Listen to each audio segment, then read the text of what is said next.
Hey everyone, John here. And Hanyi. And James. And Brianna. There comes a time where everything must come back to nature. The dinosaurs, Willie the whale, and Bob Ross's happy little trees all return to Mother Nature's warm embrace whether they want to or not. But today, we're going to take a look at the Scarlet Letter and how it connects to nature through an ecocritical lens. Take it away, Brianna. In the Scarlet Letter, the Puritan townspeople's treatment of the environment is synonymous with the oppression of Pearl, who is closely tied to nature, to show that unjustified judgments leads to negative consequences. So, how are Pearl and nature related? Pearl is connected to nature through the symbolism of sunshine to show that while Pearl may not fit into strict Puritan society, she is one with nature. One day, Hester takes Pearl on a walk in the forest. Hester notices that Pearl attracts all the sunshine and tries to reach out for it. However, Pearl had absorbed sunshine into herself and would give it forth again, with a gleam about her path. Pearl had not the disease of sadness, which almost all children have. Perhaps this too was a disease, the wild energy with which Hester had fought against her sorrows before Pearl's birth. Both Pearl and nature do not conform to the rigid structure that Puritans require in life. Pearl is born from the wild energy that caused Hester to commit adultery. She is overly passionate, curious, and happy. She does not have the disease of sadness like the other children in Puritan society. Pearl, like nature, cannot be tamed by society and is shunned for it. Nature sympathizes with her and follows her around in the form of sunshine, making Pearl feel at home in the forest, where all her imaginary friends live. Sometimes Pearl seems to be nature itself. It was strange, the way in which Pearl stood, all glorified with a ray of sunshine, that was attracted thitherward as by a certain sympathy. In the brook beneath stood another child, another and the same, with likewise its ray of golden light. Pearl is detached from reality and is glorified with a ray of sunshine as she stares at Hester in Dimmesdale. Even her reflection in the brook has its own ray of golden light, which was attracted to her because of nature's sympathy. Pearl's reflection is made from nature's brook, so by stating that her physical and reflected self are another and the same means that Pearl is not just an infant dryad, mermaid, nymph child, or elf child. She is nature's child. The oppression of Pearl.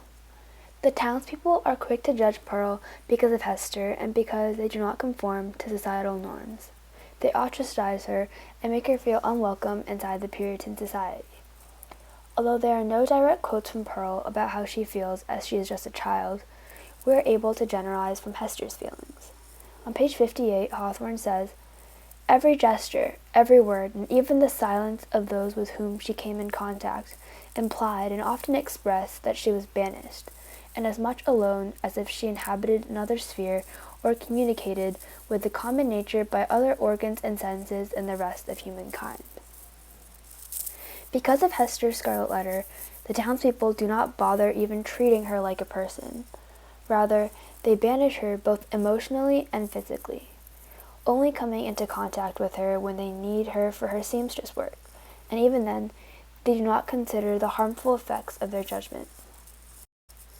Barbara Gallatin states in her 1957 essay, "Pearl's brilliance is a contrast to the dour Puritans, but it is a dubious radiance, for it is made the symbol of Hester's passion." This negativity from the townspeople naturally flows into Pearl as well, as she is the human symbol for the letter A, as argued by Gallatin, thereby experiencing all the hard times alongside Hester. Pearl's wildness contrasts starkly with the regular Puritan stereotype, and therefore is the reason why the townspeople are so quick to make assumptions about her. Later, as Hester and Pearl walk to town, the children as they are playing say, "Behold, verily, there is a woman of the Scarlet Letter, and of a truth, moreover, there is the likeness of the Scarlet Letter running along by her side. Come, therefore, and let us fling mud at them." The extent to which Puritan society ostracizes Pearl can be clearly seen in this quote. Not only do the adults exhibit the judgmental energy towards Pearl and Hester, but even their children have picked it up as well. Children model the behaviors of the adults around them, showing just how clearly the Puritan society is structured around acting upon impromptu, baseless assumptions. Lastly, we see the direct condemnation of nature itself. Since town people identify nature as separate from their society, we see nature itself characterized as a lawless and godless place, where only the impure are fit to live. We see a great example of this on page 106. Wilt thou go with us tonight? There'll be a merry company in the forest, and I well nigh promised the black man that comely Hester Prynne should make one. Mistress Hibbins, a witch and Governor Bellingham's sister, is trying to persuade Hester to come into the forest with her. The fact that a witch is beckoning her there signifies the evil that lies within the forest and what it represents to the townspeople. The people condemn nature because of their assumption that evil derives from there, and that the black man signifies the devil. We also see how the direct oppression of nature corresponds with the oppression of Pearl. On page 169, we see the quote, "The great black forest stern, as it showed itself to those, brought the guilt and troubles of the world into its bosom, became the playmate of the lonely infant, as well as it knew how." This quote shows how the oppression of Pearl and the oppression of nature are tied together. Pearl has always been an outcast to the other children within the town. This, in line with Hawthorne's description of the forest as holding guilt and troubles, show how the townspeople's disconnect with nature is parallel with the pathos of unfairly condemning a child to live in an uncivilized area.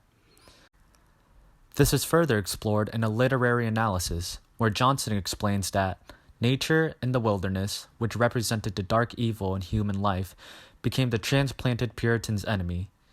Because real-life Puritan values deem nature as a dark evil, Hawthorne displays that in the townspeople rejection of nature despite its beauty and importance. With this, Pearl and nature are intertwined symbols of sin and Puritan rejection. Hester and Pearl's mistreatment resembles how the townspeople scorn the forest as where the black man, the devil, resides. To them, nature is the temptation they wish to avoid, and in that process they become unable to change and grow as a society.